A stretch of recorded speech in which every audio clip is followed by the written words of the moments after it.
Good morning. चलिए आज अपन पढ़ेंगे लाप्लास इनवर्स ट्रांसफॉर्मेशन के कुछ इंपॉर्टेंट क्वेश्चंस। किस टाइप के क्वेश्चंस आपको एग्जाम में पूछे जा सकते हैं, चाहे वो एमपी वर्ग एक का हो, चाहे वो पीजीटी मैथ्स का हो।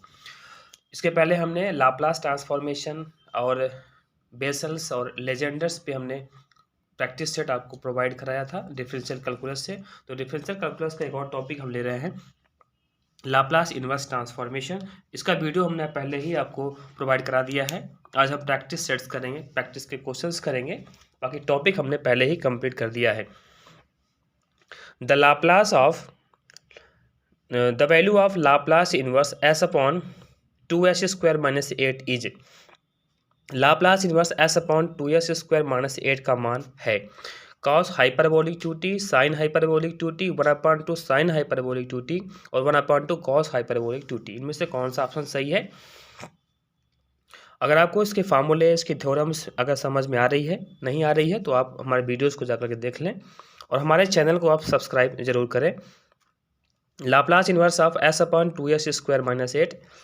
देन यहाँ से हम 2 कॉमन करेंगे तो 1/2 Laplace inverse of s upon s² minus 4t, 1/2 Laplace inverse of s upon s² minus 4 को लिख सकते हैं 2 का स्क्वायर। और सीधा सीधा फार्मूला है किसका? ये कॉस हाइपरबोलिक 2t का। इसके 7 फार्मूले हमने बताए थे, उसको आप वीडियो में जाकर के आप इसको देख भी सकते हैं। ठीक है, तो s अपॉन s² माइनस 2² ये किसका फार्मूला हो गया? कॉस हाइपरबोलिक 2t का। तो cos hyperbolic 2t means option number आपका डी करेक्ट हो गया। Laplace inverse of F upon S minus 2 ये किसका है? ये किसका ट्रांसफॉर्मेशन होगा लाप्लास इनवर्स का? तो ये किसका होगा? ये होता है साइन 2t का, सॉरी e की पावर 2t का। ठीक है, ये सीधे सीधे इसमें फार्मूले ही पूछ रहा है। ठीक है, तो 1/s माइनस 2 का जो लाप्लास इनवर्स होगा वो कितना हो जाएगा? e to the power 2t। Now next, if Laplace inverse of fs equal to ft, then Laplace inverse of f of s minus a। ये क्या है? ये फर्स्ट शिफ्टिंग थ्योरम है। तो फर्स्ट शिफ्टिंग थ्योरम डिटेल से मैंने आपको बताई है, उसको आप पढ़िए। तो Laplace inverse of f of s minus a, ये डेफिनेशन ही पूछा हुआ है कि इसका लाप्लास इनवर्स कितना होगा। तो इसका जो लाप्लास इनवर्स होगा वो कितना होगा? e to the power 80 Laplace inverse of fs। ठीक है, ये सीधे सीधे फर्स्ट शिफ्टिंग थ्योरम का स्टेटमेंट है। The inverse Laplace transformation of fs equal to 1/s plus 1/s plus 1 is. तो fs equal to 1/s plus 1/s plus 1 का प्रतिलोम लाप्लास रूपांतरण है। इसका प्रतिलोम लाप्लास रूपांतरण क्या होगा ये अपने को पूछ रहा है।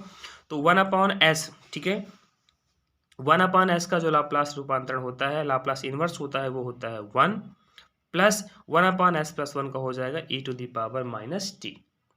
ठीक है, तो इसको आपको कर लेना है, बहुत ही सिंपल सा है। इसके बाद हम पढ़ते हैं कुछ और क्वेश्चंस लाप्लास के लेंगे। इसके बाद हम partial differential equation of second order के क्वेश्चंस को करेंगे। जैसे हमें क्वेश्चन हो लिया, the inverse Laplace transformation of fs equal to 3/s plus 2 का होल स्क्वायर प्लस 9। और ये 4 ऑप्शन हैं, इसमें से कौन सा ऑप्शन आपका करेक्ट होगा वो हमें बताना है। ठीक है, तो सबसे पहले हम क्या करेंगे, इसमें हमने फर्स्ट शिफ्टिंग थ्योरम जो पढ़ी है, तो फर्स्ट शिफ्टिंग थ्योरम इसमें हम अप्लाई करेंगे। तो आप देखो fs इक्वल टू ये कितना है? 3/s प्लस 2 को अपन लिख सकते हैं s माइनस 2 का होल स्क्वायर लिख सकते हैं। ठीक है, इंटू प्लस 3 का स्क्वायर। अब इसमें लगा दो फर्स्ट शिफ्टिंग थ्योरम। ठीक है, तो जब हम इसमें फर्स्ट शिफ्टिंग थ्योरम लगाएंगे तो क्या होगा? लाप्लास इनवर्स कर देना इसका। इसमें जब हम फर्स्ट शिफ्टिंग थ्योरम अप्लाई करेंगे तो s माइनस a तो कितना हो जाता है? e to the power 80। तो e टू द पावर 80 मतलब e to the power minus 2t, a की वैल्यू 2 है, माइनस 2 है, तो e की पावर कितना हो गया? Minus 2t। और फिर कितना बचा? Laplace inverse of 3/s² plus 3²। ठीक है, तो इसका कितना हो जाएगा? e to the power minus 2t और ये हो गया आपका साइन 3t की वैल्यू है। ठीक है, तो आप फर्स्ट शिफ्टिंग थ्योरम जरूर पढ़ेंगे, क्योंकि लाप्लास इनवर्स हो चाहे लाप्लास ट्रांसफॉर्मेशन हो, फर्स्ट शिफ्टिंग थ्योरम इंपॉर्टेंट है। और पिछली बार वर्ग एक में 2018 में लाप्लास इनवर्स का क्वेश्चन जो आया था वो शिफ्टिंग थ्योरम से ही आया था। सेम अब आप आगे देख लो, the Laplace inverse of F S equal to 1/s plus A का होल क्यूब। मतलब एफ एस बराबर 1/s प्लस ए के घाते 3 का लाप्लास इनवर्स रूपांतरण क्या है, ये अपने को फाइंड करना है। तो यहाँ से आप देख लो कि s प्लस 1/s प्लस ए है, इसमें फर्स्ट शिफ्टिंग थ्योरम अप्लाई करेंगे, देखना। तो लाप्लास इनवर्स ऑफ 1/, इसको लिख सकते हैं s माइनस ए, ये हो गया होल क्यूब। तो पहले इसका निकाल दो फर्स्ट शिफ्टिंग थ्योरम से, तो कितना हो जाएगा e⁻ -at। अब कितना बचा, लाप्लास इनवर्स ऑफ 1/s, ठीक है, कितना बचा 1/s क्यूब है ना, हाँ यह बचा 1/s क्यूब, ये बचा। अब इसका लाप्लास इनवर्स निकाल दो, ठीक है। तो इसको कैसे लिखेंगे, e⁻ -at Laplace inverse of 1/, इसको अपन लिख सकते हैं 2 + 1, ठीक है। क्यों ऐसा हमने क्यों लिखा, क्योंकि हम जानते हैं कि लाप्लास इनवर्स ऑफ 1/s की पावर n+1 होता है ठीक है, t² n फैक्टोरियल, यस, हाँ सॉरी, t की पावर n/n फैक्टोरियल, ये फार्मूला होता है। तो यहाँ पे n की वैल्यू कितनी है, 2 है। तो e⁻ -at इसका हो जाएगा t की power n/n factorial, that is 2 का फैक्टोरियल, कितना आ गया 1/2 t² e⁻ -at। तो इसका जो ऑप्शन है, तो ऑप्शन नंबर 6 का ऑप्शन नंबर ए करेक्ट हो जाएगा।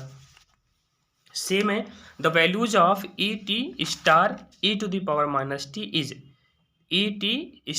e⁻t का मान है, ये क्या है, कन्वोल्यूशन है, कन्वोल्यूशन थ्योरम हमने पढ़ी है। तो इसमें से कौन सा ऑप्शन करेक्ट है वो हमें बताना है। तो कन्वोल्यूशन थ्योरम भी हमने पढ़ा दी है, आप उसको भी जाकर के देख सकते हैं। एक को हमने ft माना और दूसरे को मान लिया gt। फिर कन्वोल्यूशन थ्योरम क्या होती है, f⁻g = 0 से t fu gt - u। तो fu मीन्स ft है, तो fu कितना हो जाएगा e⁻u, फिर gt - u, तो यहाँ पे e⁻t की प्लेस पे t - u, माइनस का मल्टीप्लाई किया e⁻u e⁻t + u du, add कर दो, बेस इक्वल है तो पावर ऐड हो गई। उसके बाद इसका इंटीग्रेशन कर करके लिमिट को पुट कर देंगे। तो e⁻t पहले t पुट किया तो e⁻2t - t, तो that is e⁻t/2 minus e⁻t/2, 0 put करेंगे ना इस बार 2, फिर एलसीएम लिया e⁻t माइनस e⁻t/2, और ये साइन हाइपरबोलिक की वैल्यू होती है, हाइपरबोला आपने पढ़ा होगा, ठीक है। तो ये हाइपरबोलिक की वैल्यू होती है। तो ये हो गया आपका लाप्लास। अब नेक्स्ट हम पढ़ते हैं partial differential equation of first order, प्रथम कोटि का आंशिक अवकल समीकरण। The partial differential equation, number first question ले रहा हूं मैं। The partial differential equation z = ax + by + a² + b² is, z = ax + by + a² + b² का आंशिक अवकल समीकरण है। इसमें कौन सा आंशिक अवकल समीकरण इसका होगा, हमें यह बताना है। सिंपल सी बात है, इसमें हमने क्या पूछा है कि इसका क्वेश्चन, इसकी किसका हल है, ये वाला जो हल है ना, ये किस अवकल समीकरण का हल है। तो हमने पढ़ाया था आपको क्लेराउड्स फॉर्म, ठीक है। ये क्लेराउड्स फॉर्म दैट इज इसका जो स्टैंडर्ड फॉर्म 4th है, ठीक है। हमने आपको बताया है स्टैंडर्ड फॉर्म 4th का ये फॉर्म है, और इसका जो जनरल सोल्यूशन होता है वो क्या होता है, ये होता है, ठीक है। तो आप उन वीडियोस को जरूर देखें जिस पे हमने थ्योरी बताई है आपको, तो क्योंकि जब तक थ्योरी क्लियर नहीं होगी तो हम क्वेश्चन को सॉल्व नहीं कर पाएंगे। सिंपल सा, इसमें कुछ भी सॉल्व नहीं करना, आपको पेन भी नहीं चलाना है, केवल आपको ऑप्शन को टिक करना है, ठीक है। तो ये जो सोल्यूशन होता है किसका होता है, z = px + qy + p² + q² का, मतलब p के प्लेस में a पुट करना होता है और q के प्लेस में b पुट करना होता है। ये क्लेराउड्स फॉर्म है, स्टैंडर्ड फॉर्म 4। फिर है the auxiliary equation corresponding to the equation PP + QQ = R, समीकरण PP + QQ = R के सापेक्ष सहायक समीकरण है। तो ये कौन सा है, ये आपको पता होना चाहिए कि ये लैग्रांजेज है, ठीक है। ये सब कुछ पढ़ाया जा चुका है, आप उन वीडियोस को जरूर देखें। PP + QQ = R, ये क्या है, लैग्रांजेज है। और लैग्रांजेज का एक्सिलरी इक्वेशन क्या होता है, सहायक समीकरण क्या होता है, dx/p = dy/q = dz/r। तो ऑप्शन नंबर कौन सा, ऑप्शन नंबर आपका फर्स्ट सही हो गया, और इसका बी नंबर था, ठीक है। तो सीधा सीधा इसने एक्सिलरी इक्वेशन ही पूछा हुआ है। फिर है the equation the solution of the equation y square z upon x into p plus 3x³ equal to y square इस समीकरण का हल है। ठीक है, तो ये कौन सा है, इसको भी आप क्या करेंगे, मैंने यहाँ पे हालांकि सॉल्व किया है, लेकिन आप एक कांस्टेंट ही हमने निकाला है ये आपको होमवर्क में, ताकि आप हमें बताएं कि आपको प्रॉब्लम हो रही है कि नहीं हो रही है। ठीक है, तो जब तक आप अपनी प्रॉब्लम्स नहीं बताएंगे तो मैं कैसे आपको मदद कर पाऊंगा। इसीलिए हमने लैग्रांजेस तो हमने पहले ही पढ़ा दिया था, ये क्वेश्चन लैग्रांजेस से ही सॉल्व होगा। P p plus q q equal to r, p की वैल्यू ये हो जाएगी, ये कैपिटल क्यू की वैल्यू हो जाएगी और ये कैपिटल आर की वैल्यू हो जाएगी। तो हमने एक कांस्टेंट आपको निकाल भी दिया है, आपको दूसरा कांस्टेंट बताना है और बताना है कि इसमें से कौन सा ऑप्शन सही है। ठीक है, अगर डाउट होता है तो आप हमसे पूछ लीजिएगा। चलिए नेक्स्ट, ये तो हुआ। नेक्स्ट है आपका question, for the partial differential equation pz minus qz equal to Z square plus x plus Y को whole square the Lagrange's subsidiary equations are. आंशिक अवकल समीकरण के लिए सहायक समीकरण है। इस के लिए सहायक समीकरण कौन सा होगा। अब आप ये देखो कि क्या ये लैग्रांजेस का फॉर्म बन रहा है या नहीं बन रहा है। तो अगर आप देखोगे तो ये लैग्रांजेस का फॉर्म देखो पहले क्या बनता है, क्या ये p p plus q q equal to r type का बन रहा है कि नहीं बन रहा है। तो आप देख सकते हैं इस पे, तो चलो यहाँ पे देखते हैं। जैसे P p plus q Q, अगर इसको हम लिखना चाहें तो हम इस फॉर्म में भी इसको लिख सकते हैं, इससे कोई डाउट नहीं है। देखिए मैं कैसे लिखता हूँ इसको, आप इसको देखिए कि लैग्रांजेस को कैसे फॉर्म करते हैं। देखिए लैग्रांजेस क्या होता है, capital p into small p plus capital q into small q equal to r होता है। क्या वो इसी फॉर्म का बन रहा है। यहाँ देखो स्मॉल पी लिखा है ना, स्मॉल पी देन जेड लिखा हुआ है। फिर इसको हम प्लस कर सकते हैं, माइनस जेड इंटू क्यू लिख सकते हैं, equal to Z square plus x plus y का होल स्क्वायर। देखो पी पी, ये कैपिटल पी हो जाएगा, ये कैपिटल क्यू हो जाएगा और ये कैपिटल आर हो जाएगा। और जो लैग्रांजेस का जो इक्वेशन होता है वो क्या होता है, d x upon capital p equal to d y upon capital q equal to d z upon capital r. ठीक है, तो क्या हुआ, d x upon capital p की वैल्यू कितनी है, Z, equal to d y upon capital q की value कितनी है, minus z, and d z upon capital r की वैल्यू क्या है, z square plus x plus y का होल स्क्वायर। देख लो आप कौन सा ऑप्शन सही है, ऑप्शन नंबर डी करेक्ट हो गया। ठीक है, तो इस तरह से हम लैग्रांजेस के इक्वेशंस को सॉल्व करते हैं। उसका जो सहायक समीकरण था वो हमने निकाल दिया। The complete integral of f p q equal to 1 is, इसका कंप्लीट इंटीग्रल कौन सा होगा, z equal to p q के लिए सहायक समीकरण कौन सा है। ठीक है, संपूर्ण समाकल कौन सा होगा इसका। तो संपूर्ण समाकल के लिए देखिए क्या करना होता है। एक तो सिंपल सी बात है, जो ये कौन सा फॉर्म है आपको ये ध्यान रखना पड़ेगा कि ये स्टैंडर्ड फॉर्म फर्स्ट है। ठीक है, हमने 4 स्टैंडर्ड फॉर्म बताए हैं आपको पार्शियल में, चारों स्टैंडर्ड फॉर्म को आपको ध्यान रखना पड़ेगा। ये पहला स्टैंडर्ड फॉर्म है और पहले स्टैंडर्ड फॉर्म का जो इक्वेशन सोल्यूशन होता है वो क्या होता है, Z equal to A X plus B Y plus C. देखिए A X plus B Y plus C, इसलिए ये वाला जो ऑप्शन है वो ऑप्शन सही हो जाएगा। कुछ पूछ ही नहीं रहा, क्वेश्चन को सॉल्व कर ही नहीं रहा, करना ही नहीं है, सिंपल सा। अगर आपको थ्योरीज पता है, उसका इक्वेशन पता है, सोल्यूशन पता है, मतलब इसका एक कंप्लीट सोल्यूशन क्या होता है, संपूर्ण समाकलन क्या होता है, डायरेक्टली ये स्टैंडर्ड फॉर्म फर्स्ट है। ठीक है, फॉर नेक्स्ट है, for the equation z equal to p q, 4 पीट से auxiliary equation are, z equal to p q के लिए सहायक समीकरण। अब हमें 4 पीट पूछ रहा है। अब 4 पीट का हमने एक्सिलरी इक्वेशन बताया आपको, तो 4 पीट का एक्सिलरी इक्वेशन तो याद करना पड़ेगा। ऐसे कोई शॉर्ट टिक तो है ही नहीं, क्योंकि जब तक आपको याद नहीं होगा तब तक हम वैल्यू को पुट नहीं कर पाएंगे। तो 4 पीट का जो एक्सिलरी इक्वेशन होता है ये होता है d p upon del f upon del x plus p into del f one del z, d q upon del f one del y plus q del f one del z equal to d z upon minus p del f upon del p minus q del f one del q equal to d x upon minus del f one del p equal to d y upon minus del f upon del q. ये auxiliary equation है। अब आप यहाँ से F Z सारी value आप यहाँ पे निकालिए। देखिए मैं इसमें पुट करके दिखाता हूँ आपको। तो जैसे डी पी अपॉन है, d p upon del f upon del x, क्या इसमें एक्स है इक्वेशन में, ये आपका इक्वेशन है, यहीं से हमको निकालना है। एक्स यहाँ पे है ही नहीं, इसका डिफरेंशिएशन 0। क्या यहाँ पे जेड है, यस जेड है। पी है तो पी लिखो, अब फिर जेड का करो, जेड कितना है, यहाँ पे जेड है, जेड का 1 हो जाएगा, दैट इज पी बचेगा। Equal to d q upon del upon del by y है, नहीं है, प्लस क्यू जेड है, जेड कितना हुआ था 1 हुआ था, equal to d z upon minus p. अब इसको इधर लेके आना होता है, जेड माइनस पी क्यू होगा ना, इधर इक्वल टू पे इधर लेके आएंगे, minus p del f upon del p. और जब पी के रिस्पेक्ट में करेंगे तो जेड का 0 और इसका 1, दैट इज कितना बचेगा, माइनस क्यू बचेगा। फिर minus q del f upon del q के रिस्पेक्ट में करेंगे तो कितना आएगा, माइनस पी आएगा, equal to d x upon del f upon del p. Minus तो ठीक है, अब पी के रिस्पेक्ट में करेंगे तो माइनस क्यू आएगा, यहाँ से देख लो। फिर जब क्यू के रिस्पेक्ट में करेंगे तो माइनस पी आएगा। कितना बचा आप देखो, d p upon p equal to d q upon q equal to d z upon minus minus plus p q कितना हो गया, 2pq हो गया, equal to d x upon minus minus plus q equal to d by upon minus minus plus that is P.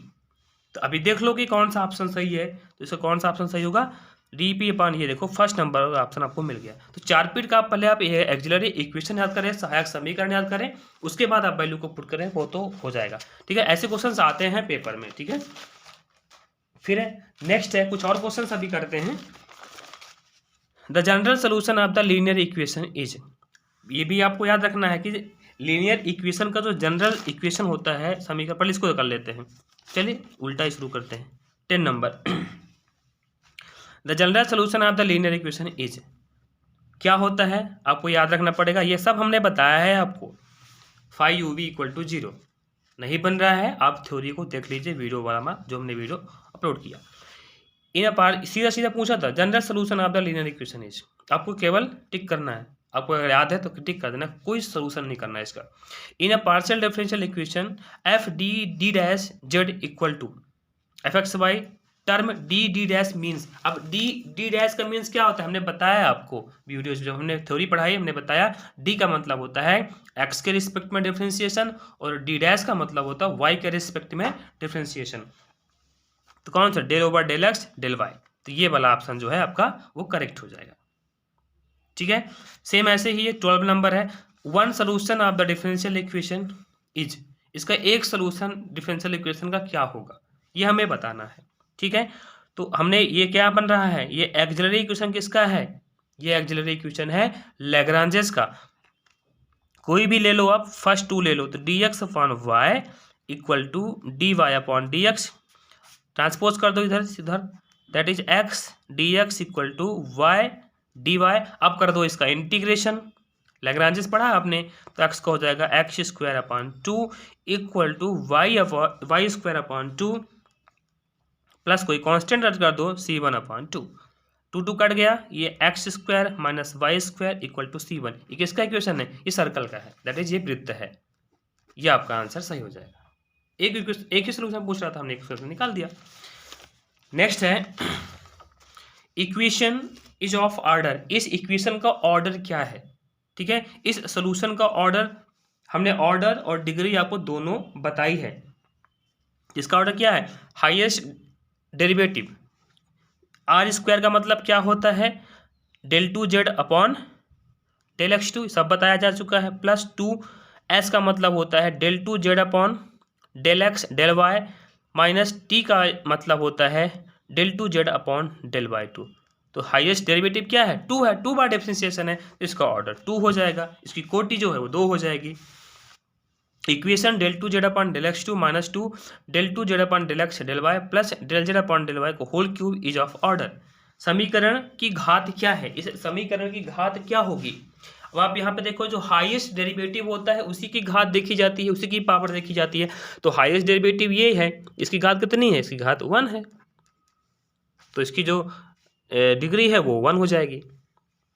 Next है the partial differential equation from the equation is, इस equation से form किया हुआ कौन सा equation बनेगा आपका partial का। तो ये भी हमने आपको बताया है, स्टार्टिंग में ही इसको हमने किया था।